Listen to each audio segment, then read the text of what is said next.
You're listening to Between Pages and Friends, a book club podcast hosted by Con and Lauren, two besties who read a lot of books, and Jon and Kyle, their supportive husbands who've agreed to read along with them. I'm Kyle. I'm Jon. I'm Con. And I'm Lauren. Welcome to episode 4 of our Throne of Glass book club. Read along with us as myself and Kyle experience this series for the very first time, guided in discussion by Con and Jon, who are rereading this series with us. In this episode, we are discussing book 2 of the Throne of Glass series, titled Crown of Midnight, chapters 1 through 18. This is a book club style podcast, meaning there will be no spoilers for future chapters or books. So if you've only read book 1, Throne of Glass, and chapters 1 through 18 of Crown of Midnight, this is a safe space to process while we discuss. Yes, so if you don't know why the Crown Prince of Otterlin is shivering right now, go read through chapter 18 and come back. Nice. Additionally, this is your mild content warning, as we will be discussing themes from this book that include a Carrie situation and a couple of young fools in love and denial. This episode will include a brief name pronunciation guide with Con, a chapter recap with Jon, initial reactions and favorite moments, followed by mine and Lauren's thoughts and theories on this chapter section and where this book is headed. Yay, but before we get started, make sure you rate, review, and subscribe wherever you're listening, and follow us on Instagram and TikTok. If you're wanting bonus content, early access to episodes, an incredible community of book lovers, live events, merch discounts, and way, way, way more, check out our Patreon. And while you're checking out all these lovely things, make sure you check out our website, betweenpagesandfriends.com, for all of our merch. We are constantly adding new items, so keep an eye out for those updates.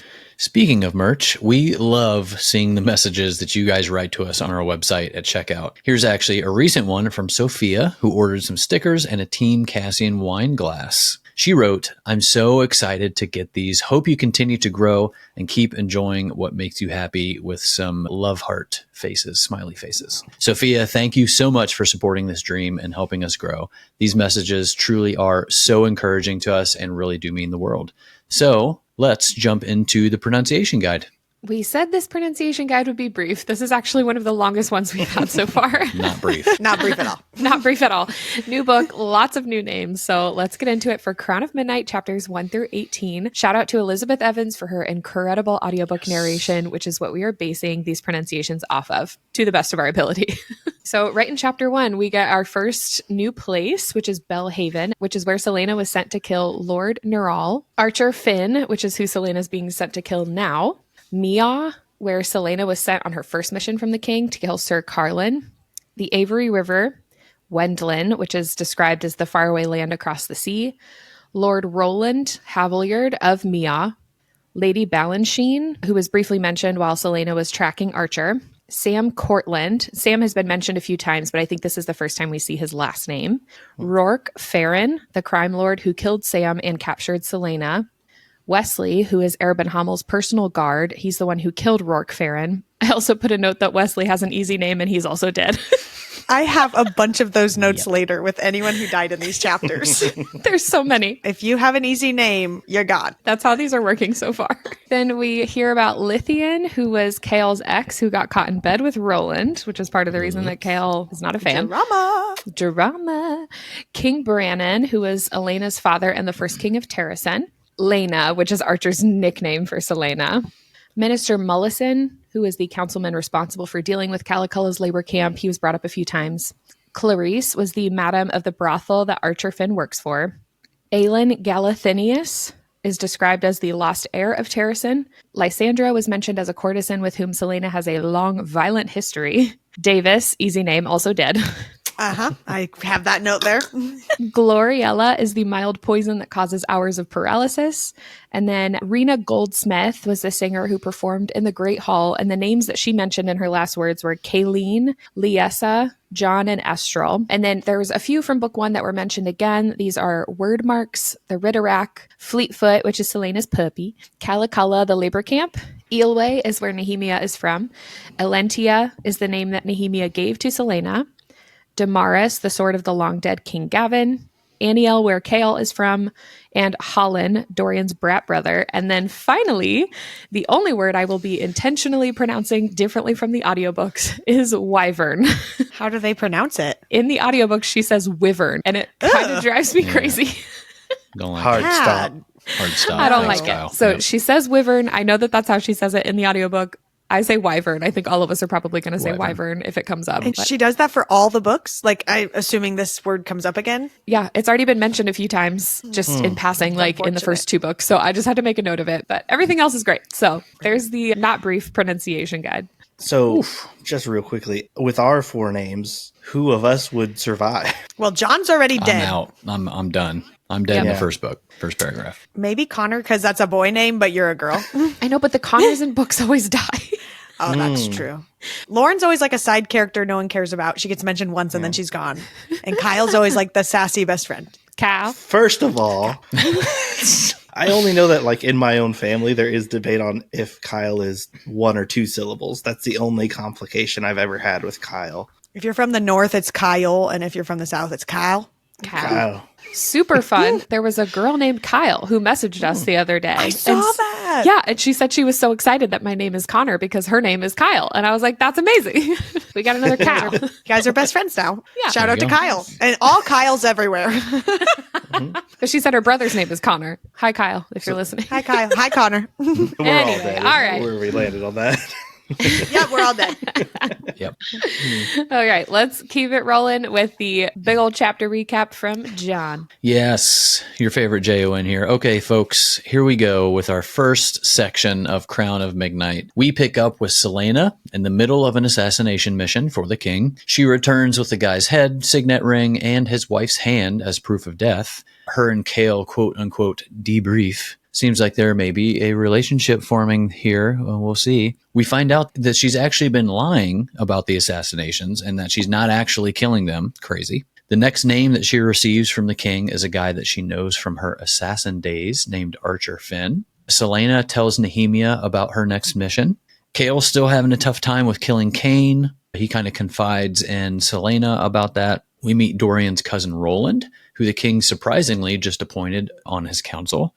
There's a moment with Selena and Dorian where she's like a little cold toward him as she's trying to be responsible with their relationship. Selena is talking with Kale at one point while thinking about her next target, Archer, and it's bringing up some old memories, and she ends up asking Kale about a guy named Rourke Farron, apparently once a crime lord in Rifthold. We get some more details here about what possibly happened the night of her capture, as well as Sam's death. Farron apparently tortured and killed Sam. Yikes. Kale, seeing Selena clearly emotional, shares the story of a girl he thought he loved that ended up sleeping with Roland. Double yikes. Selena reveals that her and Sam loved each other, kind of a big deal. Selena visiting the library and comes across a mysterious hooded figure that gets scared off by the eye of Elena glowing brightly. Crazy. We meet Mort. I love this little guy. The incorrigible door knocker to Gavin and Elena's tomb, which there was a door. Mort has a message from Elena to Selena that there is more to be done, Anna. Plus, it seems that... Yeah, that one went well with the crowd. All right. Nice. Plus, it seems that Mort and Elena know much more about Selena's history. Selena takes Kale to quote-unquote run into Archer in Rifthold, but we find out that Archer is un hombre hermoso. Sí, muy hermoso. Dorian gets a little testy towards Selena as she warns him about Roland. Selena visits Coltane in the dungeons, tries to get some info out of her about the king or Parrington. Selena gives Coltane her cloak. Holland the Munchkin Havillard is back from boarding school. Selena and Archer have their dinner date. She tells him that she was sent to kill him. He freaks out a little bit, like a little sissy girl. She gives him the same deal that she gives the others, fake his death and get out of Dodge, but she needs to get some deets from him first. Also, the first time that we hear about Aelin. Apparently, the group that Archer knows about is trying to find her and claims that she's alive and is trying to grow an army. Selena goes to a masquerade with Archer, gets into Davis's office and finds a book of word marks with a singular clue, quote unquote, "It is only with the eye that one can see rightly." Interesting. Davis comes in, they fight. She slices her arm, she gets poisoned, and she kills him in the scuffle. She barely makes it back to the castle and into Kale's office, and he ends up saving her. Selena revisits the library and finds a similar secret door from her room, follows the stairs down to a lone hallway and one iron door. And we learn that iron protects or shields against magic. She says the quote, "Is this to keep someone out or something in?" Interesting. At Holland's welcome home banquet, we have a singer, Rena Goldsmith, blessing us with her angelic voice. Her last song is one of legend that talks about magic. Her and her companion end up both getting beheaded for performing it by the king. Selena comes clean to Nehemia about the assassinations, tells her pretty much everything, and also shows her Elena's tomb. While they're down there and in the tomb, they find a face on the wall. One of the eyes is hollowed out, but there seems to be nothing on the other side. Could this be a clue? Another banquet that Selena stands guard for. Her and Kale dance outside. Dorian sees through a window, gets a little jelly belly, if you know what I mean. Nehemia comes up to Dorian and talks to him a little bit about it. She actually asks for his help about the Calicola slave camp, also tells him that he has power in him, but it sleeps, and that she will help him when the time comes. Ooh. Selena visits Archer again, gives him only 6 days to get the info that she needs. Meanwhile, in the council meeting about Calicola, Dorian speaks his opinion. He speaks up a little bit, shares that his vote is a strong hell no, and storms out angrily. He punches a wall that sends a spider web crack outward. It shatters a window. He says he punched it so hard it should have broken his hand, but it didn't. So that's crazy. And with that, there's not much doubt that Dorian possibly wields some kind of power. Well, and there's also a protection around him, a protection none of the dust or whatever. Yeah. So all the glass around him is in a perfect circle. So cool. Crazy. Selena and Kale are hanging out in Kale's room. She realizes that she wants a life with him. Heads back to her room to find Dorian waiting. He seems to be a bit disturbed, possibly wanting to chat with Nehemia about what just happened with him. Kind of ends up awkwardly leaving and leaving us with some questions. And that's that. Dang. I thought Nice. oh, it's just the beginning with 18 chapters. Not anything crazy would happen, but so many crazy things happen. Yes. And let's get right into it. Let's talk through highlights and favorite moments and all the things we wrote down. Yeah. So starting off, just what I was saying, I felt the last one, I was waiting for something epic to happen. And so I was really glad getting in, just chapter 1. I didn't have to learn anyone's new name. There was, some new characters, but then stuff could start right away. And I was excited about that, just going into it. But. Yeah. I like that too. Yeah, totally. And that it wasn't a huge time jump either. Yeah. So right when she gets back, she gives the head and hand to the king, and then she goes to throw it away in the sewer, I think. But Kale goes with her. At first I thought these were the ones in her secret passageway. And so I was whoa, she told Kale about her little secret passageway. And then they're immediately let's go back to my room. And they just go up the stairs to her room. But after reading the chapters, I don't think that's what happened, since it was such a big reveal to show Nehemia later behind the tapestry or whatever. I'm assuming it was somewhere else that they throw things away. But that initially whoa, something big happened, but I don't think it did. What do you guys think? I had the same thought process. At first I thought, oh, I guess at some point in the last 2 months, she showed him the tunnels underneath or something. But yeah, I think it was just a separate thing. I mean, this was her 4th kill at this point. So I think she just had been going to a regular spot to dispose Her of regular sewer spot. her regular body part disposal meetup. A regular hangout with Kale. That's what they call a date night. Oh, romantic. Yeah. I was kind of worried because this book led off with pretty much what was an off-screen kill. And then it turned into yeah.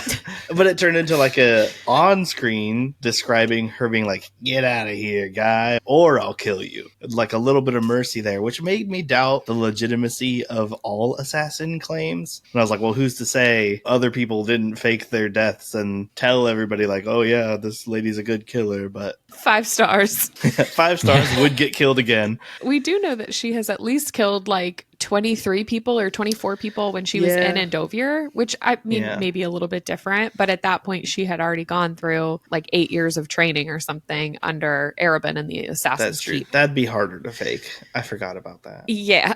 But yeah, like you said, it is a bit different. Yeah. I did also like Kale's "gods above, you smell horrible." Like he and Dorian have the same flirting techniques with the "you've gained weight" or whatever. Like, Well, apparently it works. So yeah, that's true. I was cracking up in chapter, what is this, chapter 2? It's like the first mention of the black rings. And I was like, oh yeah, the mood rings, the friendship rings. I called it that later too. I was like, because then is it Roland? Is that his name? And he gets a bestie friendship ring.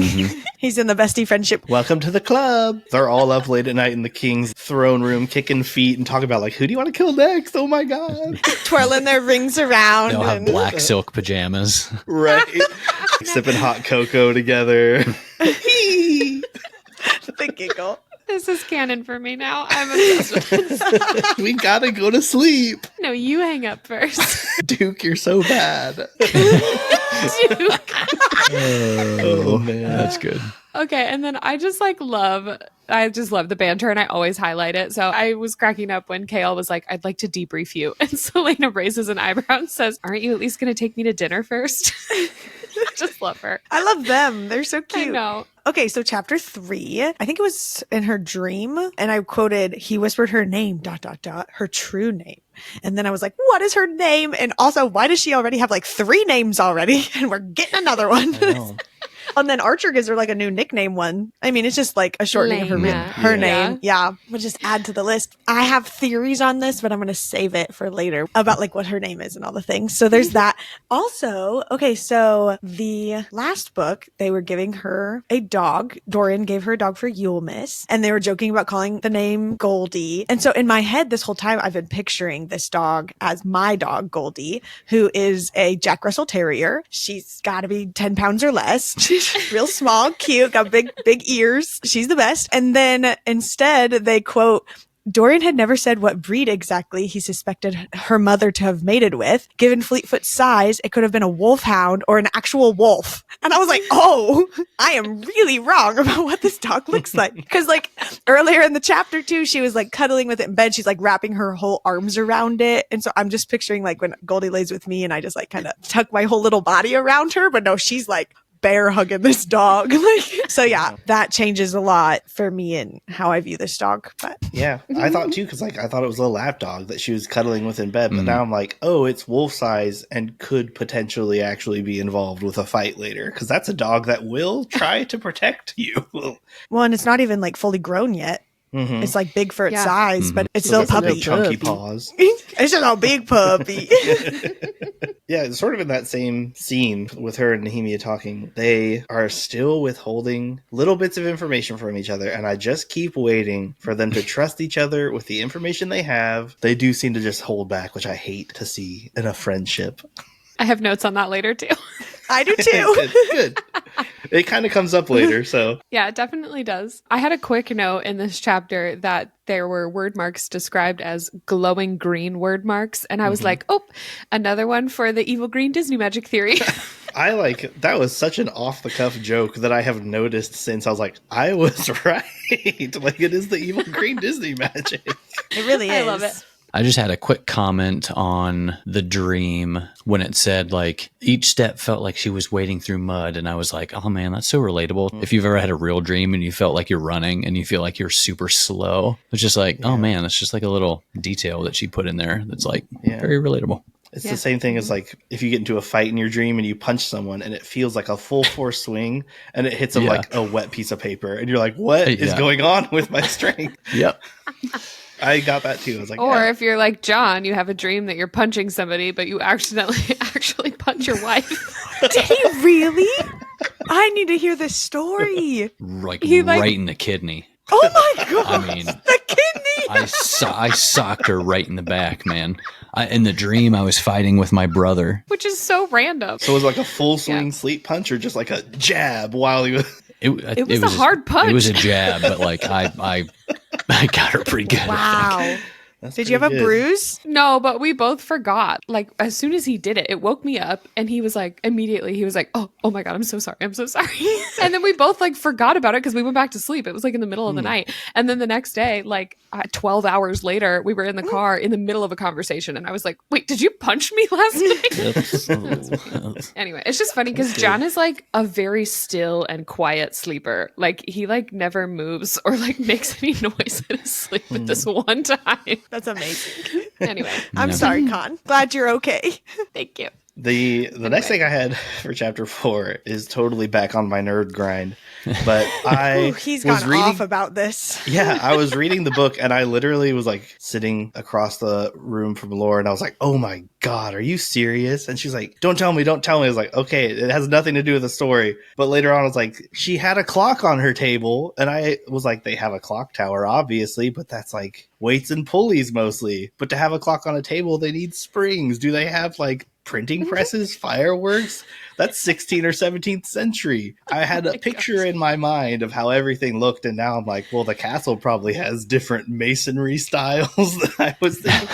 And she was like, I can't believe you're so upset about that. And I was like, well, I am. It's the most upsetting thing I've found in this book so far. Well, and I was like, it's a made up world. So, like, they could have Yeah, this technology yeah. before this other technology. Right. I said that too. Like, they used to have magic. Maybe that either enhanced the tech they had or it slowed down the tech they had. Because if they had magic, they probably didn't need all this fancy technology. Sure. But still, I was in like feudal Europe in my head. And now I'm like, oh, never mind. We're Victorian all of a sudden. I got to change it up. Yeah, we talked about how this world is kind of like Onward, the Disney movie, where it's like a fantasy world, but they don't use magic anymore. Like magic went away. Oh, yeah. And they just have like light bulbs and cars and whatever, and they just don't need magic until somebody does. Total me problem. It's not the book at all. That's just my mental image being shaken. But I just want to know where we're at. Makes sense. Anyway, go ahead.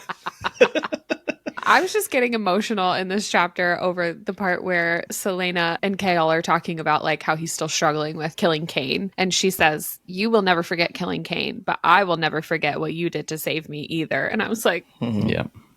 my heart. Well, and I was hoping that would help Kale like move on or like, you know, Yeah. accept what has happened, you know. Yeah. I thought that was cute too. All of them. I know. I love all of it. Me too. Yeah. I do also like part of that whole like finding the clock thing too was like her shopping trips. I found very funny how it's like it said she's spending every single penny of what she gets and like her whole room is filled with constantly new things. I thought that was pretty funny. Go off, Queen. I mean, she spent a year in jail, and before Yeah. that, she used all her money to pay off some debt that she got like roped into and stuff. So, like, enjoy it. Like, Why not? Slay Queen. Yeah. that thread drip. Get that thread drip. I think chocolate was mentioned like 4 times in that paragraph, which Yes. is totally understandable. We know she loves candy, so. Yeah. Specifically unmarked candy. That's the best kind. Yeah. I'm going to bet that those candy deliveries from Dorian probably stopped, though, is what I'd be Probably. Yeah. Gotta buy your own candy now. With the money Dorian's family gives you. Oh. I'll never sneak into your room and leave candy on your pillow again. Okay, so we just talked about Kyle's crazy, I don't know, timeline. Not crazy. You're not crazy, darling. You're wonderful. But you are fixated on this one thing of like the timeline and what's going on. And then Nehemia just says like, well, you could shoot her, like talking about someone. And I was like, shoot like a gun? Like, do they have guns in this world now? Yeah. And then it was later that I was like, oh, he's probably talking about like a bow and arrow or something, maybe. Grab your muskets. You all said I was crazy about it. Who's crazy now?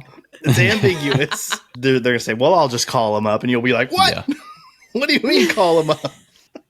Let me just FaceTime him real quick. Okay, so in chapter 6, this is when Selena finally goes down to, I guess, is it like the tomb? And she finally goes back again after, I think, avoiding it for a couple months, trying to like forget about the problem kind of a thing. And she meets Mort. Who Mort. is this? Mort. He's like the door knocker. I think he is a skull. And so at first I was like, okay, this is creepy. Like this like skull thing. I love it. But then he's like ends up being kind of cute. He's funny. He's sarcastic. He's just like this weird little side character that is stuck to a door. And so it took me a while at the beginning when I wrote in chapter 6 this note about him being creepy. I think by the end I'm like, okay, no, he's cute. I'm a fan.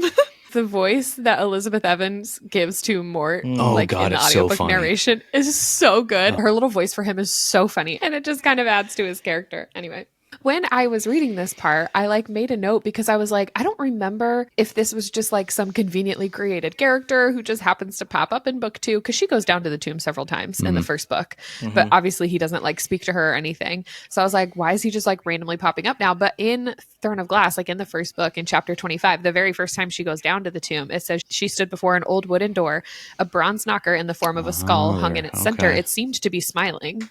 She just kind of like sneaks it in there. And I think that's really the only like mention of it in the first book. I like how he's like, I had to wait till you saw a bunch of weird stuff before I showed up. Yeah. Like, That's what I was going to say. I had to vet you first. Like, Right. make sure you want to have like a full on panic attack if I started talking to you. Right. That was funny. Makes me wonder what other things might be waiting for that moment too. To be like, oh yeah, she's good. We can make contact now. She's past initiation. Yeah.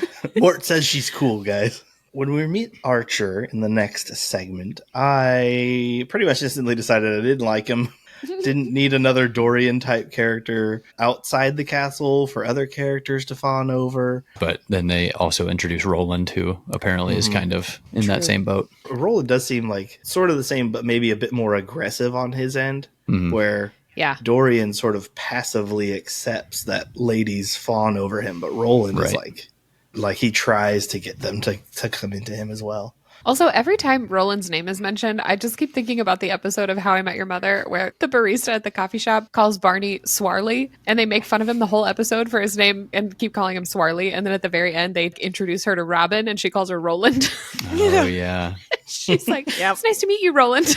Anyway, I don't know if that's just like the only other character I've ever encountered named Roland, but I keep thinking about the crazy eye barista from How I Met Your Mother. I don't think Kyle's ever seen that show. Like he knows the show-ish. Oh, man. So good. Not a single episode. I missed the train. I think I only watched it because you told me to, Con. Probably. That's fair. I think I did make you watch the whole thing. And then you finished the series before I did.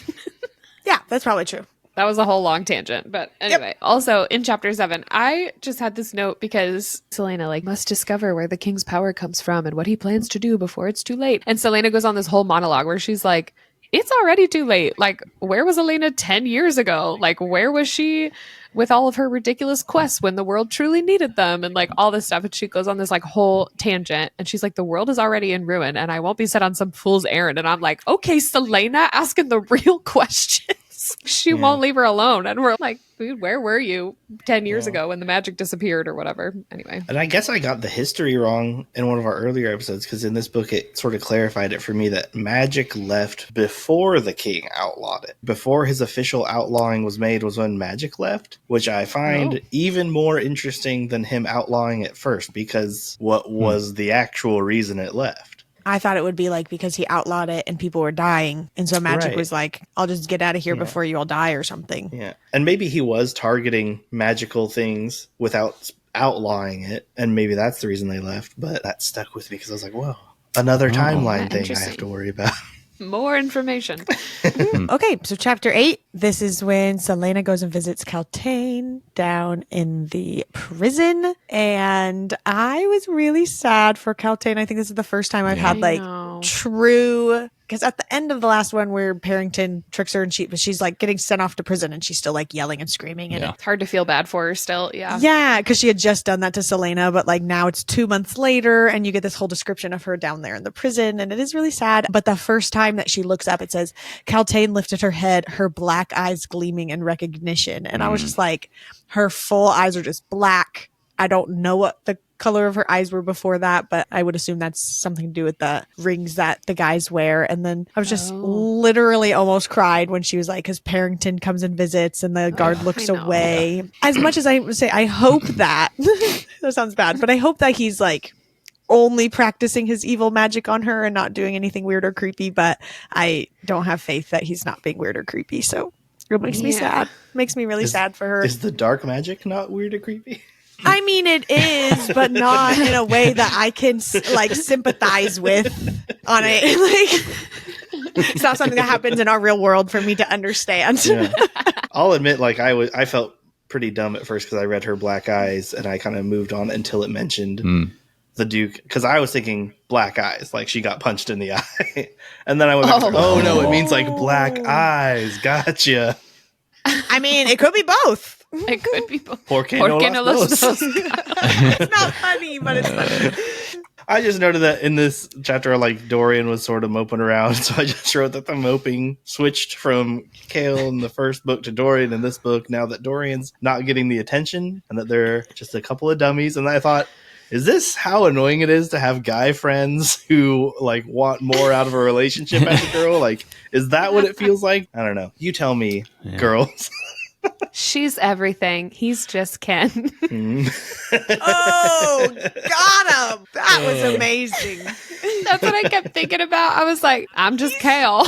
I love that. I want the whole ballad now. Just like, yes, for Kale.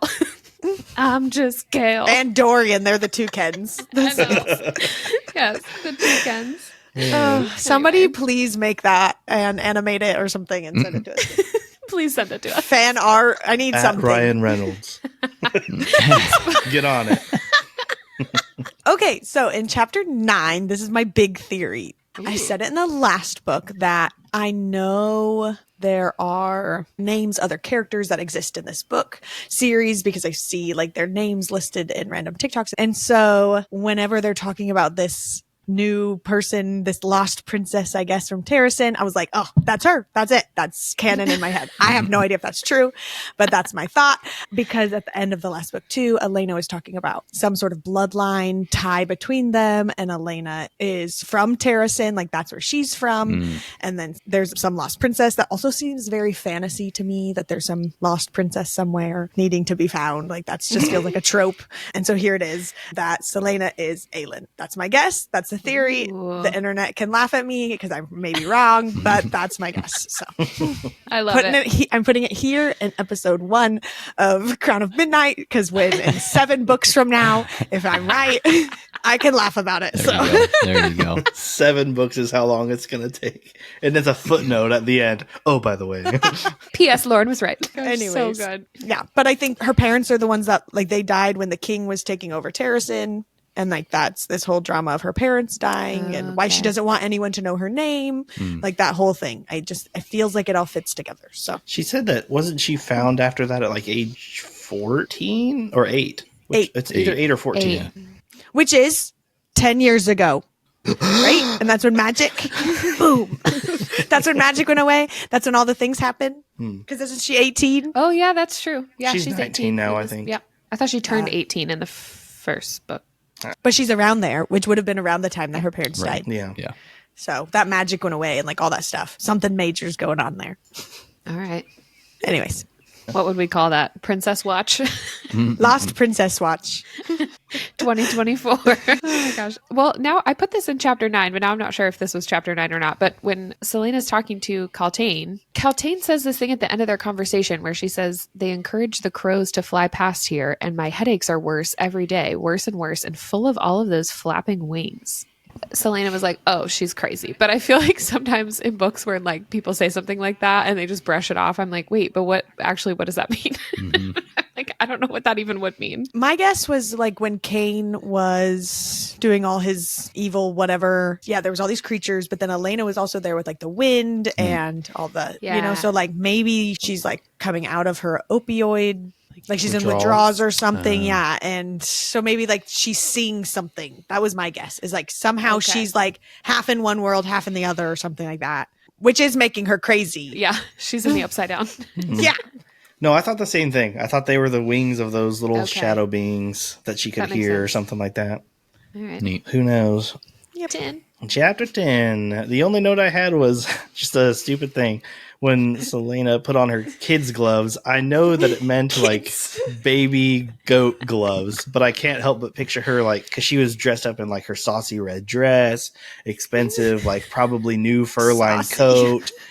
But then like she just puts on these little like Disney princess or like, you know, Yo Gabba Gabba mittens like with little characters on them, because just as she puts on her kids' gloves. And I don't think it said kids. I think it just said kid. No. Kid gloves. Well, kid gloves. Kid gloves, yeah. Yeah, there was no apostrophe S, but still. Kid gloves. I pictured my daughter's little mittens, little frayed edges and stuff. Same. Little pom-poms. She got little hands. She got little hands. Your baby hands. Yeah. John had that highlighted too in our Kindle notes. I did. Yep. I like didn't even pick up on it when I read it. I had to research it because I knew Kyle would. So I was like, I gotta know what it is too. Yeah, see, I do the opposite where I'm like, Kyle will know, so he'll tell me later. There you go. I mean, I did at first, like I said, I legitimately thought they were kid gloves. And then by the time I was done reading, I was like, oh, it means a baby goat. I found it. John pasted kid leather, skin from a young goat. That's the whole note. I was like, what? Leather gloves. I do like that she's spending money. Like, she's treating herself. Yeah. Like, she's, Yeah, treat yourself. Treat yourself. Go off, queen. Slay queen. Crushing it. She's enjoying all the fashions she's missed in the past, what, like years that she was in? Decade. Yeah. Yeah, I guess decade, unless she was getting treated to like high well. society as an apprentice assassin. I don't know, but I think she did have some nice things in the Assassin's Keep, but like She went to some murder balls, so she had to have the murder balls. she had to have some outfit. maybe stuff like she got to wear it, but it wasn't hers because she was so Yeah. in debt. So like it's nice to Yeah. just have her own things. She can finally write her name on the inside of her kid gloves, you know, and in case anybody finds them. Property of Lena. She crosses that out and writes Lily, and I gotta remember everyone. Right, well, Gosh. in chapter 11, Selena is quoted, I guess, more her narration than her actual words, saying, "But Nehemia had sworn to never lie to her, and if she'd known anything, she would have said it." But that is historically untrue, and I don't know why she thinks that. Oh, my goodness. Goldie. I'm sorry. Goldie gets real riled up when I talk about their relationship between these two girls. You tell him, Goldie. Yeah, anyway. I was just saying that, like, I don't know why Selena thought that if Nehemia knew something, she'd tell her, because it has never been the fact. She's been hiding things. She knows she has been, because they've already admitted to that. Yeah. You can't expect someone to just, like, I know I've expected them to gain trust faster than they have, but you can't, like, expect someone to come in and tell you not only who they are in their life story, but every secret they know. And if they don't say, well, you lied to me because you didn't tell me about year 3 of high school or whatever. Important facts. Yeah. In the last book, they had said, like, and we'll tell the truth from here on out. But, like, both of them are keeping secrets. Yeah. Yeah, like Selena's So- still withholding stuff from her, so like why would Yeah. she expect her to do Yeah. that? That's the Do thing. anything Telling the different? truth is not the same as not withholding information. You can be truthful, but still not say everything. Just another gripe I have. I love Add being it a to the hater. list. Okay, so chapter 12, she finally kills somebody. So Yay, she go is an Selena. assassin. Barely. Did it. Yeah, it wasn't like she intended to go there and do that. It wasn't like, I don't even know if that's counted as an assassination because it wasn't like a plan. I mean, she killed someone. It's murder either way. Yeah. But like, whatever happened. Murder. But of course, Murder. it was a regularly named person. Yeah. Poor Davis. Classic. R.I.P. Dave. Barely is the thing. She's always like in her head said like I could disarm him in 5 seconds and slit his throat. And then like the first time she had a chance, stabbed in the arm.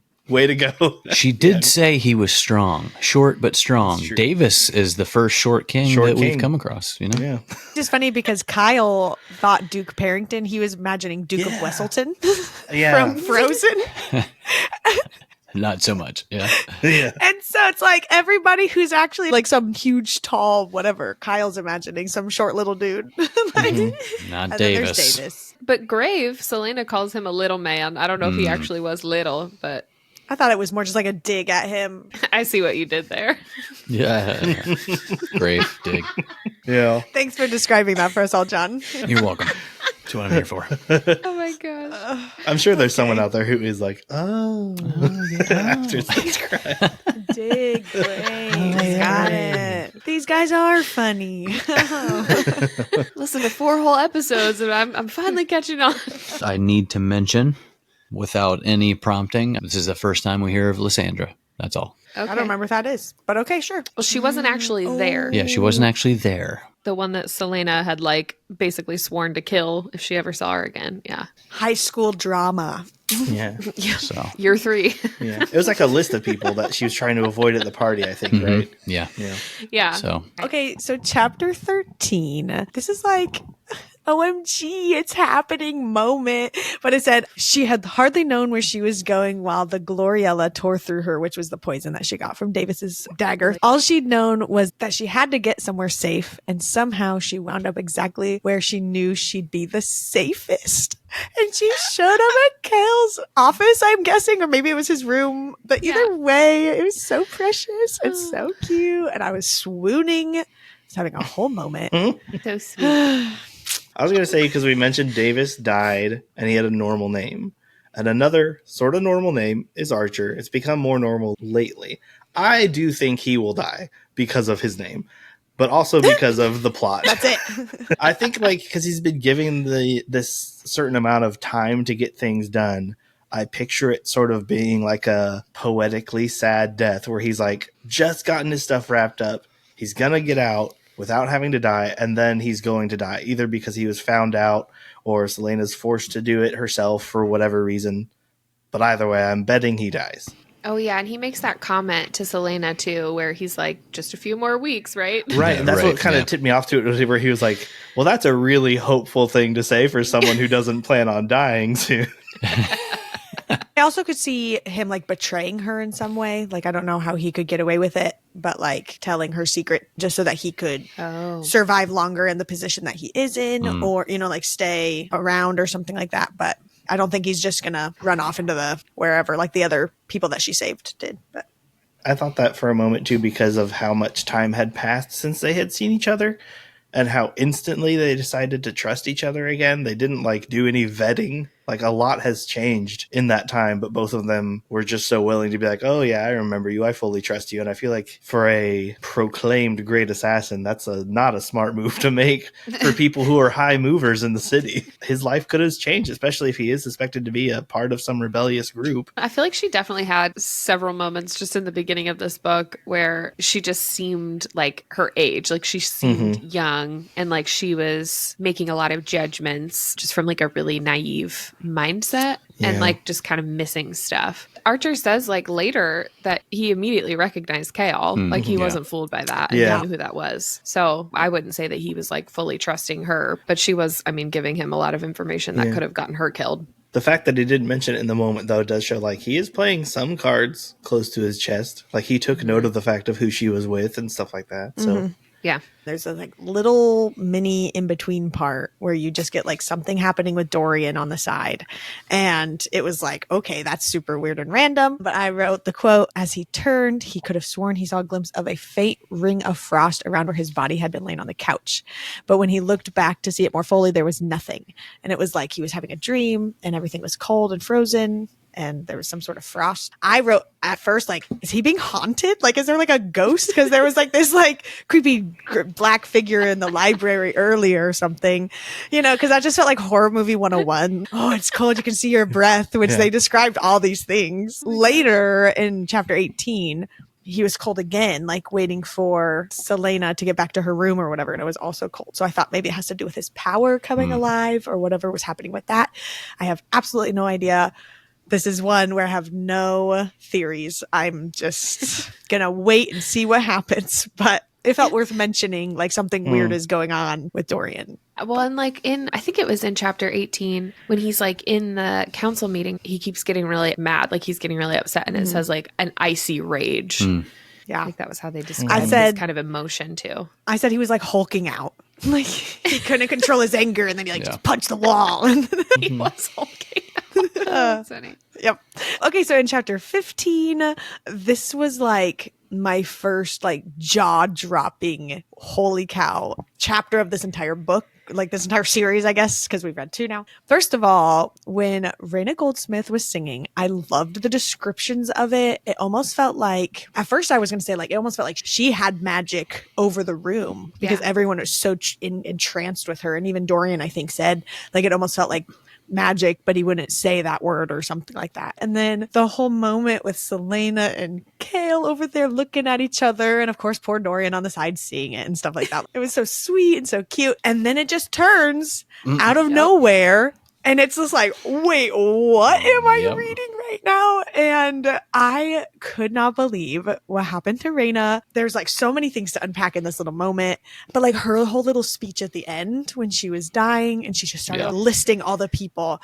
And I was just like, yes, go off. You are amazing. I love you. I am so sad you are dying. And it sucks too, because like no one's going to know how freaking awesome that was. That was a jaw-dropping moment. Womp womp. Yes. Kyle! No. Have more emotion than that. Womp womp. Womp womp. Womp. Stop. There it is. That was nice. I think it was in that same chapter too, where when Dorian was looking at them, or this might have been earlier, where he like took those 2 deep breaths, and the second one was him letting it go, where he just decided, where he's like, it's not a part of me anymore. I am giving it up. So I thought that was nice for him to show him willing himself to move, to try to move past that. I have it highlighted. Hold on. It says he would move on because he would not be like the ancient kings in the song and keep her for himself. She deserved a loyal, brave knight who saw her for what she was and did not fear her. And he deserved someone who would look at him like that, even if the love wouldn't be the same, even if the girl wouldn't be her. So Dorian closed his eyes and took another long breath. And when he opened his eyes, he let her go. It's so precious. That's so nice. Like, good for him. Just like such good writing between the 3 of them. I just love it. Yes. And like in the whole last book where I was doing all this, like, is it Team Dorian? Is it Team Kale? Like all this stuff. And I just wasn't sure. And I'm like, okay, I'm sure. Not just because it's like very clearly like Dorian's giving her up and whatever, but it's just like, this feels right. As where before I was still, because she was with Dorian, but I'm still like, I don't know. It doesn't feel right there. You know, it's finally, it's like feeling settled to me. So I hope that their end game, I really like them together, but time will tell. Time will tell. Oh, also, I have this little note on my reread of the scene with Raina Goldsmith where, like, I think Selena even thinks, like, while she's singing the song, that she's like, I'm surprised the king is, like, cool with this. And then obviously he's not. But he's, like, about to, like, decapitate her or whatever. And he's like, any last words? And he just lets her talk. But I'm like, I mean, I'm glad she said all the things that she did. But I'm like, why would he, like, invite her to speak more when he's about to kill her for, like, speaking out specifically against his ruler about things that he's forbidden in the kingdom? I was just like, oh, okay. I thought the same thing, especially because they're in like that hidden dungeon. No one else is hearing this, and I doubt anyone ever will. I mean, she listed people who are dead, but she could have listed people who are alive, and the rebellion, will get you, or, you know, something that would like be more info. And I only thought of it as like a last fake courtesy to be like, say what you want. Some kind of way to humiliate her in death. Yeah. What a sad loss to the world, and the talent that was just like, regardless of everything else. I'm a team Raina, and I know that she's gone, but she was only there for 2 chapters, and I love everything about her. So maybe her song will make a comeback, and maybe we'll hear it again from others who are listening. Oh. Maybe it'll be on the radio that they have, you know? Yeah. Did you guys hear that on the live stream last night? Next up, we have The Legend of Terrason by Raina Goldsmith. Enjoy her first classic. Okay. Also, during this scene with Raina, he said that the king had secret guards. The secret guards brought them down and were doing the things. And so I was like, whoa, secret guards? Like, are these guards that like Kale doesn't know about too? What is about them is secret? Are they just undercover? Especially because Kale doesn't act like he knows all of this creepy evil stuff. Yeah. Or at least I hope that he doesn't. I hope that he's a better guy than would allow that to happen. And obviously Dorian doesn't know about stuff. So like stuff has to be happening in a secret, creepy way. It was briefly said, but I was like, whoa. Selena mentions that too, I think in like her narration, not her words, but how she's hoping that, because she was down in the dungeon with Kaltain and seeing how she was treated, and she was like, surely Kale doesn't know about this, because if he did, something would be happening about it.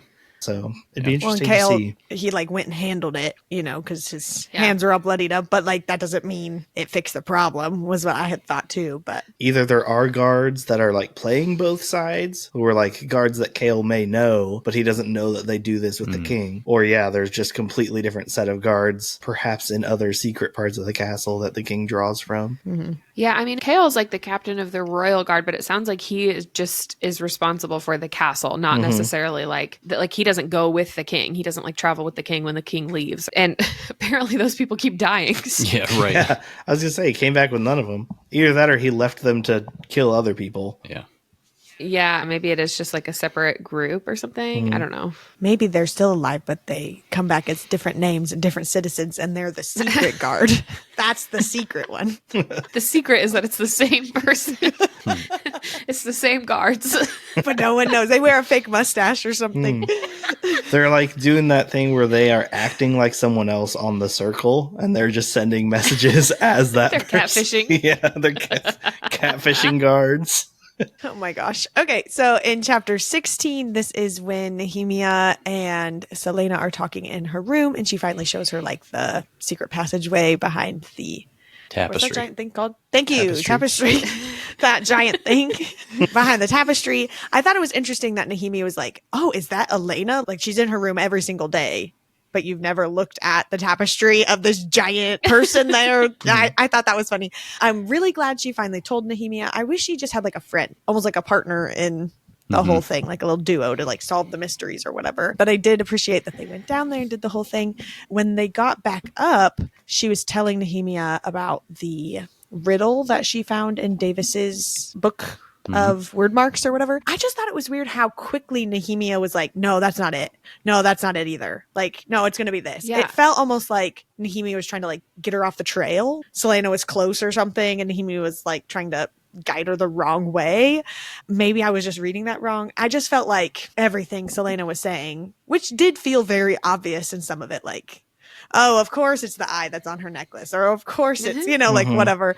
But for like Nehemia to also say that I felt weird about that conversation. Yeah, I have a question about that later too that I just was going to bring up. Like, why is she being so sketchy? Because like, she even says like, oh, don't worry about it. I'll look into it, but it might take me a while to get some answers. Like she's trying to get her to just like stop investigating it altogether, which is just, she seems like super suspicious in this conversation. I had that written as well, where I was like, I'm glad she's in the loop, but I wish her and Mort would stop being cryptic with like riddles and stuff. To me, cryptic is like fantasy miscommunication trope. Like you ask for information and they're like, answer my riddles 3, and you're like, just tell me, dude. Like I'm so sick of it. Yeah. I don't know. I just felt weird about that. And then Mort said something that goes with my Selena being this Aelin Lost Princess Lady guy. Princess Lady guy. Yeah, that's her official title. And it's because Elena, I imagine, was one of the people, wasn't it her father that made Mort on this door? Somebody did. Yeah, Yes. Brennan, right? Brennan. Yeah. Yeah. And so that's the bloodline there. And then I think that Selena is part of that bloodline. And so when in the actual physical book, it said lie to you, italicized the word you, to you. Oh, I couldn't lie to you. And I was just like, oh, because there's emphasis on you being the person I can't, because you're of this royal bloodline and I can't lie to you because it's like part of this magic Interesting. spell or something. That was my guess.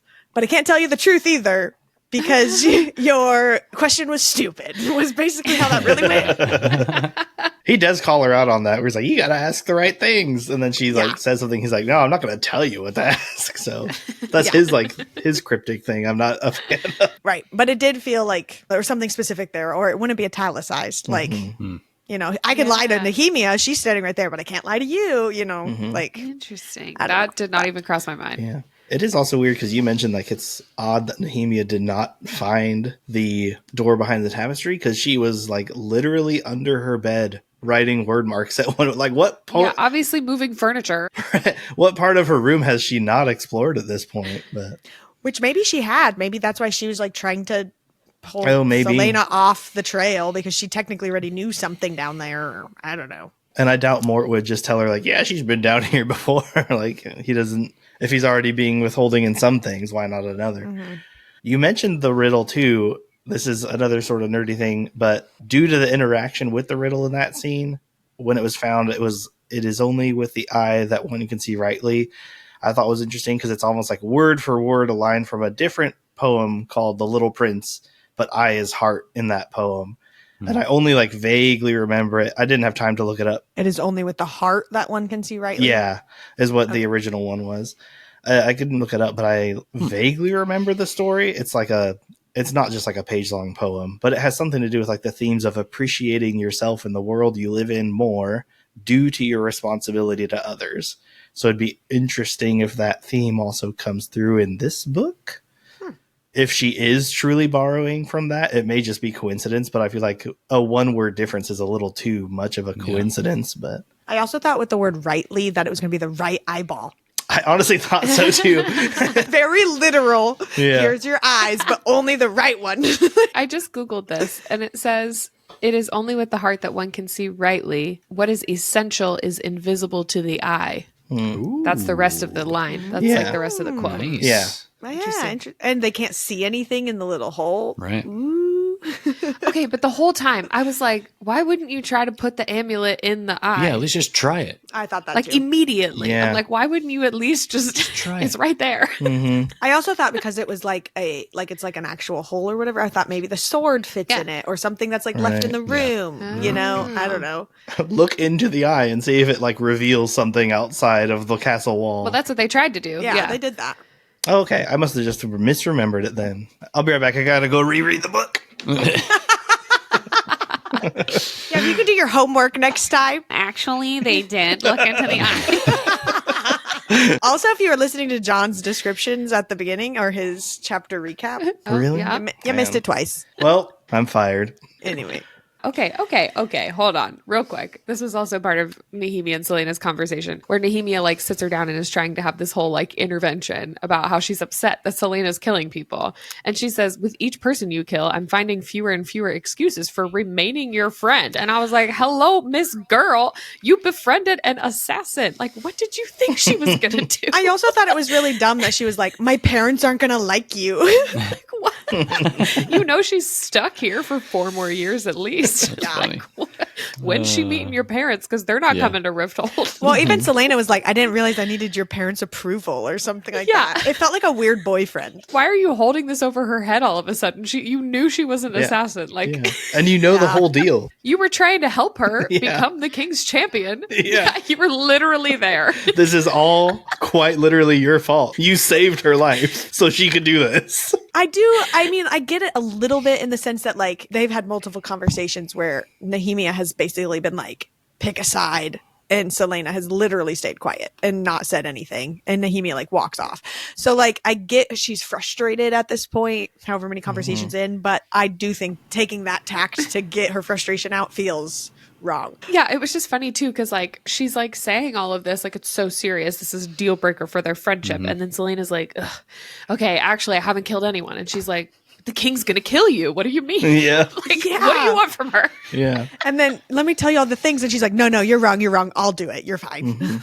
And it also seems like, and I know they're young, but such a very like, if you don't stop, I am not your friend anymore. Sort of. Yes, it did feel that way. Like, okay, I guess. Oh my gosh. Yeah. Anyway, that whole conversation was just funny to me. Okay, so into chapter 17, I am just dying over every interaction that Selena and Kale have together. It is my favorite. And so the quote here is, the rest of the world quieted into nothing. In that moment, after 10 long years, Selena looked at Kale and realized she was home. And I just thought it was so precious. I know that there's this whole character I don't know who is Sam. Like, we haven't read anything about him other than that she did love him at some point. But this is after 10 years. So this means like since her parents had died, since she left Terracin, since like all the things that have happened to her in her life, like this is the first time that she's felt someone. And so that just feels like way more deep.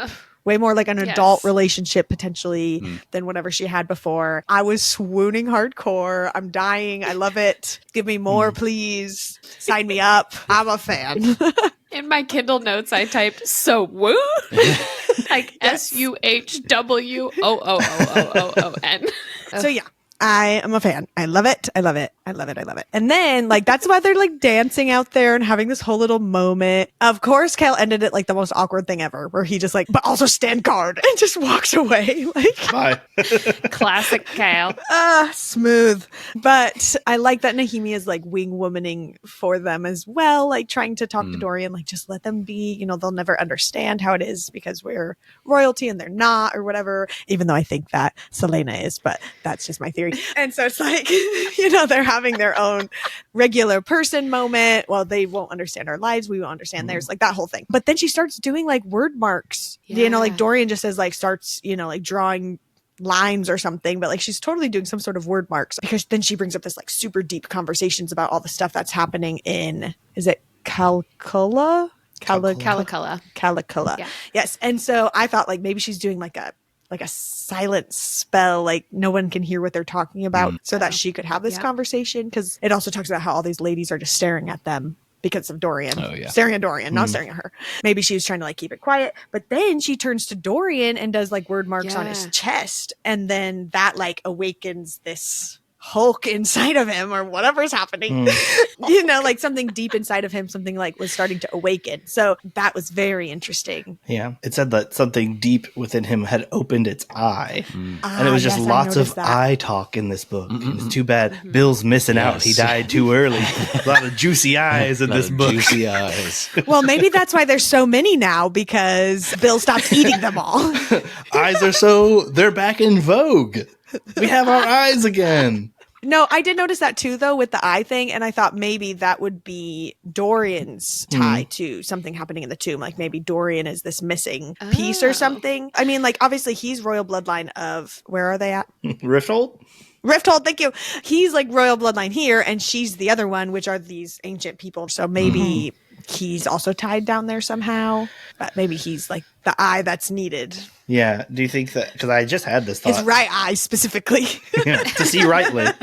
Or have any theories about his bloodline, if it does have any ties to magic, on his like mom's or dad's side? I don't know. Because I mean, we've already heard that the queen's not really mentioned further on, so I'd probably guess not her, I guess. But the king obviously has some connections through his little ring, at least. Maybe not blood, but... Wouldn't that be kind of awkward that they were like making out a bunch if they were secretly related? I mean, it's like a long time, right? Like it's been a long time since Elena and the Fae and like all of that. But yes, that is also what I think, is that they are really, really, really distant cousins. Yeah. Yikes. I mean, people got over it in Star Wars. They can get over it here. Embarrassing. What if Nahimi is like, they'll never understand we're royalty, and she's like a little moving in on her royalty lines. That was her love spell. Yeah. She traced it Just to his chest. trace this spell on your pecs. Bing! Give him a little flick right in the middle of his chest. There you go. A little boop on the nose. Yeah. N+D heart. That's what it is. Man. Okay, also, this whole time this is all happening, they're out there having a swoon-worthy dance, and Nahimi and Dorian are having this. And it's all for this party of her awful, awful little brother. Is it Holland? It's like his welcome home. Sure. It's Holland's welcome back party from school or whatever. And he's just like this awful brat, spoiled child. And it makes me secretly worried that something's going to happen to Dorian, because like right now we have like a really bad king. And so like they defeat him or something. And then all of a sudden the next one to take the throne is going to end up being like Holland, who is also going to be some really bad king of some sort. It also brought up while I was typing this, do we know does the king have a name and I'm just forgetting it? Or do we just keep calling him the king? It's kind of a hybrid situation. Yeah. Why does she keep doing that to us? I don't know. There hasn't been a name mentioned yet. Okay. Wasn't Holland like not necessarily evil, but just like spoiled? Yeah, that's what I said. Spoiled, sure. Whatever. Yeah. I want it now. I really do picture him as a blonde version of the Skittles berries and cream guy. So like the Renaissance straight cut, but instead of the black hair, he's got blonde hair. What a throwback. But I think they describe him as having like curly hair, I think, right, in the book. Oh yeah, he has black curly hair. But I just picture him as that. I mean, that's just like He would a be blonde, perfect though. image. I don't know what it is about that haircut. Just like eyebrow length, just straight across and then like down. Like Lord Farquaad. Farquaad haircut. Yeah. Yeah. But blonde. But blonde. Also short because he's young. Yeah. Short king. Not a kid. Short prince. Yeah. Not a short king yet. Not a short king yet. Yeah. Anyway. He's on the short list. So funny. Okay, well, that brings us to 18. chapter 18, which is the last one we read this time around. I am so glad that Selena's finally trying to learn word marks. I was waiting for that to happen. I think she should have done that. Like, she's been studying them, but I'm surprised like some of that wasn't trying to learn what they are, like how to read them already. But I'm glad that she's trying to do that, even though in her first lesson she was like not paying attention or something because she was so distracted by Kale because he's in their dance and the whole thing. She's doing that thing where she's writing her name with his last name through the notebook. Like, I think it looks nice. Selena Westfall. Selena, Mrs. Captain of the Royal Guard. She tries all four of her names. Selena Westfall? Lillian Westfall? And Lentia Westfall. I don't know which I'll go with, but little doodles of the word marks around it just for fun. The classic S that everyone draws. The Superman. Yeah, the Superman S. To your point, Lauren, it makes me think of like, what has she been studying? Like, does she not even know what one word mark means? Like, yes. I'm trying to think of this logically. Like, is it like a history of the word mark? Is it just like What they do or something? Right. thesis papers or hypothesis papers of like what they could be? But even still, it's like, have you really not gotten any information on? Yeah. Earlier, it said that the books she had found weren't very informative. Whenever she found the book of word marks in Davis's study, she was like, wow, this is the most I found so far. But it was very descriptive of what they looked like at first. It was like, it's a diamond with two triangles pointed in. And I thought we were going to get more of that in there to where like we would also know. But whenever she had initially washed away the chalk marks under her bed, and then later found like the little, we keep saying sticky note or whatever note from Nehemia, like that she should have been comparing them and seeing what it said and like trying to like decipher. And then to go now to be like, oh, she was literally not trying to do any of that ever. She has no idea what's going on. That's okay. And then they have the council meeting or whatever. And you see that Roland has one of the black friendship mood rings. besties. And Dun, dun, dun. I know, I said, oh snap, that's what I wrote.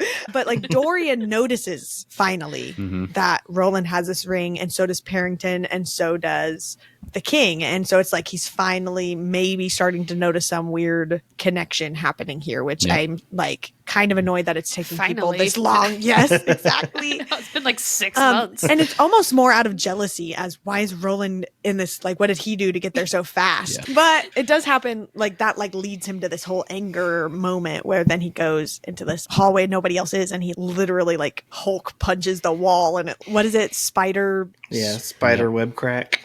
Yeah, and he breaks the glass. And at first I read it and I was just like, oh, dang, he just punched it really hard.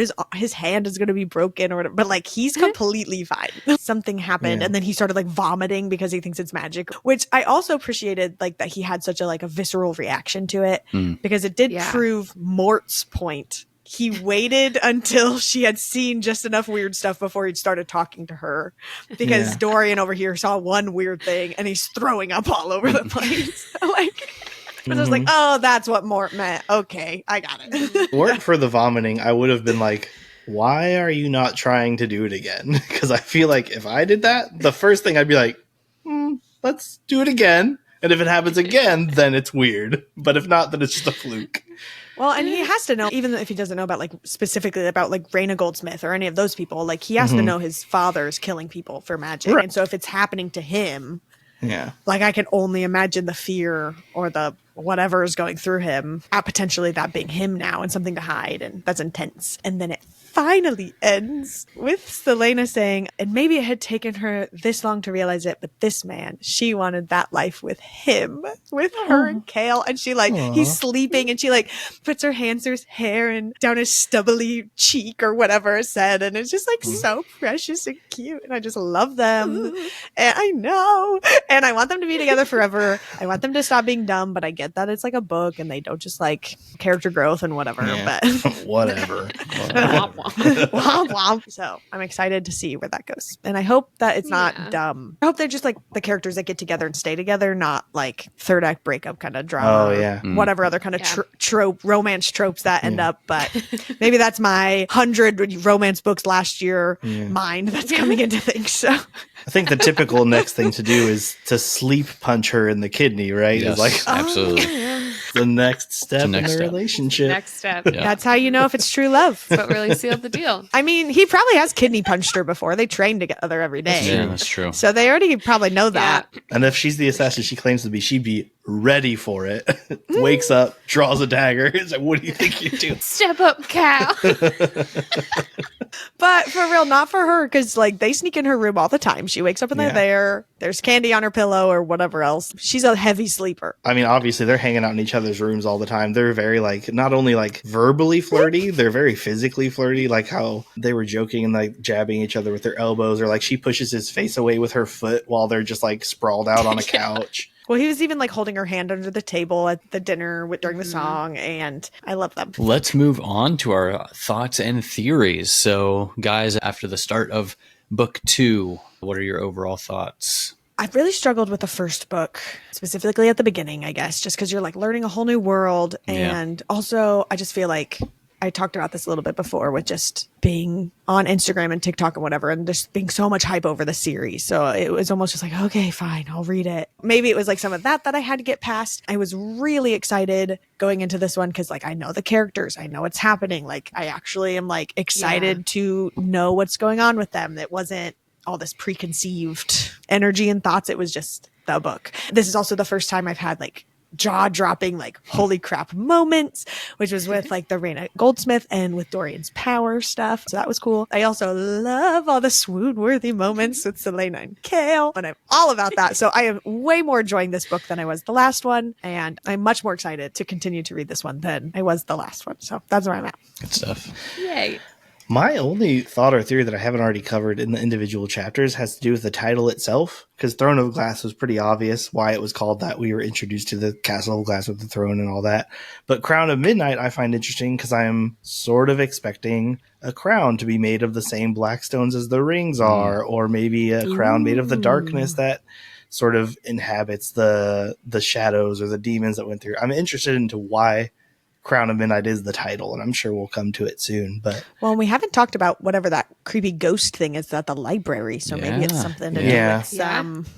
We didn't talk about that guy at all. He was there. We still don't know anything about he it. was like, I think, shrouded in darkness too, if I'm right. Like darkness, eyes and seeing things, and what was the other one? Ice. There were like Oh, yeah. 3 recurring sort of themes in this one. Well, we also didn't talk about the library tapestry and her going down there and doing all of Yeah. that, and Oh, the big yeah. iron door. Big iron door. So yeah. something's going on there too. I don't know. But yeah, I'm interested to find out why this book is so titled, The Crown of Midnight. Yeah. This is my only other like real question from this stretch of chapters. Like we talked about how Nehemia is being kind of sketchy about telling Selena to just leave it alone and like stop asking questions or whatever. But like also, what has Nehemia been doing for the last 2 months? She was saying that she had been chasing down the Ritterack and like whatever other creatures like Scooby-Doo style running through the castle the whole time that Selena was doing the trials. But like we also got confirmation that until this ball where she was chatting with Dorian, that was the first time that she'd made an appearance at any of their like gatherings. So I'm like, what has she been doing? Like, she's not invited to these meetings. Yeah. Where is she all the time? I think that's some of the reason I thought maybe she already had been to the tomb or had been to some of these places, because she, I don't know, was being so sketchy about it. She obviously knows way more than she's letting on. Yeah. Maybe she's like secretly putting word marks places all over the castle and then is going to use them to like something cool. I don't know. Do something. Yeah, she's going to do something cool. I don't know. That's a great question though. And Yeah. now I'm on Nehemia watch. Yeah. I honestly just can't remember the initial reason that she was actually there, because it wasn't for being present for the trials and like being witness to them. Right.